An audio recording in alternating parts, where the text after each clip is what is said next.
अंजना गुप्ता और आज से हम एक नए सब्जेक्ट को स्टार्ट करने जा रहे हैं जो कि है डेटा स्ट्रक्चर। डेटा स्ट्रक्चर एक बहुत ही इम्पोर्टेंट सब्जेक्ट है। जब हम कंप्यूटर की प्रोग्रामिंग लैंग्वेजेस की बात करते हैं तो उसके साथ डेटा स्ट्रक्चर का इसमें बहुत ही इम्पोर्टेंट रोल है। तो चलिए अब हम बात करते हैं कि डेटा स्ट्रक्चर क्या है, डेटा स्ट्रक्चर में क्या क्या वर्क होता है और इसका यूज क्यों होता है, इन सभी के बारे में आज हम इस वीडियो में बात करेंगे। देखिए, डेटा स्ट्रक्चर को समझने से पहले हमें सबसे पहले ये जानना जरूरी है कि व्हाट इज डेटा। हम डेटा का स्ट्रक्चर तब बनाएंगे जब हम डेटा के बारे में जानते हैं। तो चलिए मैं आपको पहले बताती हूँ कि डेटा क्या है। देखिए, डेटा का मतलब होता है रॉ मटेरियल। रॉ मटेरियल मतलब जिसका कोई भी अर्थ नहीं है, जस्ट उसके बारे में कुछ इंफॉर्मेशन है, उसका मेटा डेटा हो सकता है। जैसे कि डेटा, एक नाम लिखा है अमन। ये अमन यहाँ पर किसी की आइडेंटिटी पर्टिकुलर नहीं बताता है, ये सिर्फ एक डेटा है। अगर मैं यहाँ कहूंगी कि अमन कौन है तो हम इसके बारे में इंफॉर्मेशन नहीं पता कर सकते हैं, क्योंकि ये यहाँ पर सिर्फ एक सिंगल डेटा है, इसके साथ में इसकी पूरी इंफॉर्मेशन नहीं है।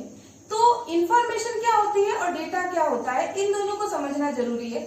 डेटा कोई भी रॉ मटेरियल है, जैसे कि ये एक रॉ मटेरियल है, इसके साथ में मैं यहाँ पर एक और डेटा यूज कर लेती हूँ 11th क्लास।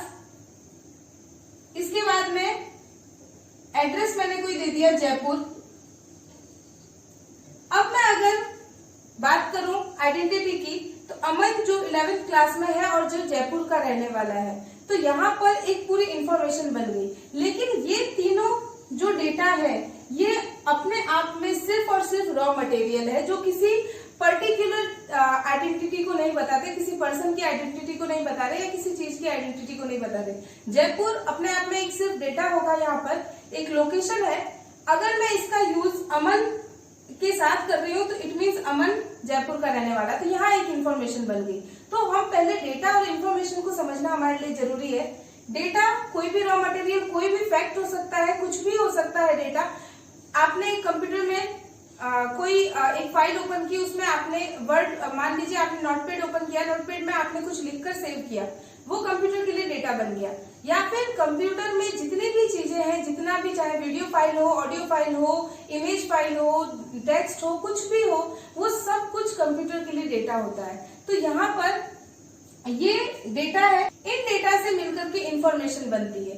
तो उसी तरह से यहाँ पर डेटा स्ट्रक्चर का यूज किया जाता है डेटा को एक वेल फॉर्म्ड में ऑर्गेनाइज करने के लिए, ताकि जो हमारा डेटा है वो हमको इजीली मिल सके।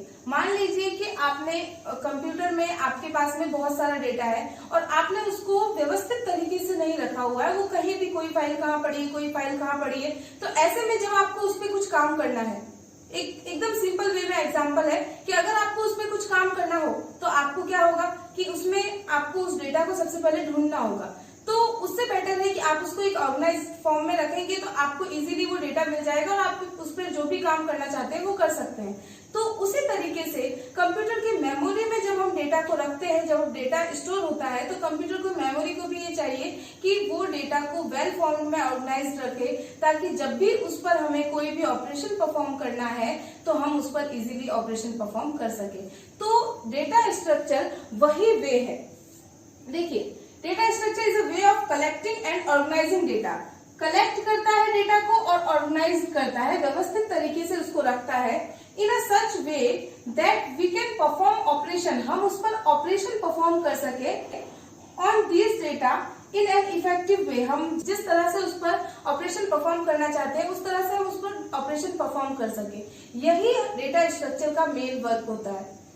एक छोटा सा एग्जाम्पल, मान लीजिए अमन एक नाम है हमारे पास में, राम, और एक नाम और है हमारे पास में श्याम। राम की एज है 26 इयर्स और श्याम की एज है 30 इयर्स। यहाँ पर इस तरह से अगर डेटा पड़ा है कहीं पर, तो ये एक इफेक्टिव वे में नहीं पड़ा है। ये अगर अलग अलग फाइल्स में इस तरह से पड़ा है तो ये ऑर्गेनाइज्ड फॉर्म में नहीं है, जिससे हमको ये इजीली एक साथ मिल सके। दोनों में क्या वर्क है, दोनों में नेम है और एज है। यहाँ पर भी नेम है और एज है।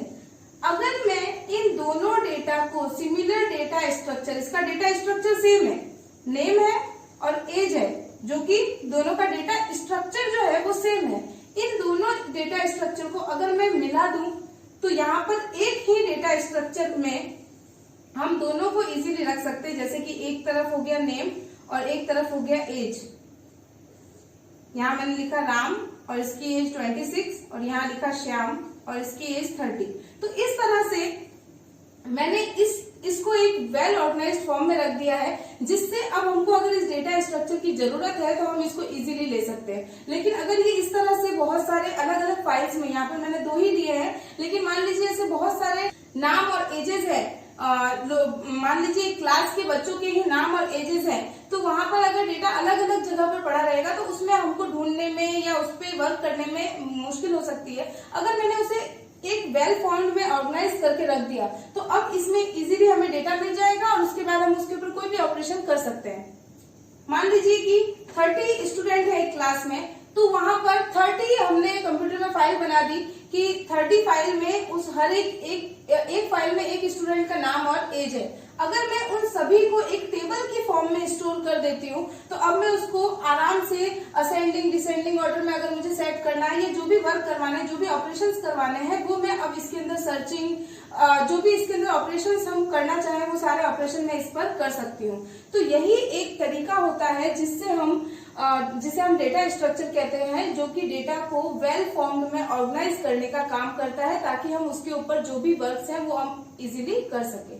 तो फ्रेंड्स, ये था हमारा डेटा स्ट्रक्चर क्या है इसके बारे में, इसका इंट्रोडक्शन। अब इसके नेक्स्ट वीडियोस में मैं आपको बताऊंगी कि डेटा स्ट्रक्चर पर कौन कौन से ऑपरेशंस परफॉर्म होते हैं। इसके अलावा डेटा स्ट्रक्चर की क्लासिफिकेशन क्या है, इसमें कितने टाइप्स हैं और कौन कौन से टाइप्स का क्या क्या किस तरह से वर्क है, ये हम नेक्स्ट वीडियोस में बात करेंगे इसके बारे में। ये वीडियो आपको कैसा लगा प्लीज मुझे कमेंट सेक्शन में जरूर बताइए। वीडियो को लाइक कीजिए, शेयर कीजिए, और अगर आप चैनल पर नए हैं तो प्लीज चैनल को सब्सक्राइब कीजिए और बेल आइकन को प्रेस कीजिए, ताकि जो भी नई नोटिफिकेशन है वो आपको इजीली आपके फोन पर मिल जाए। Thank you for watching my video.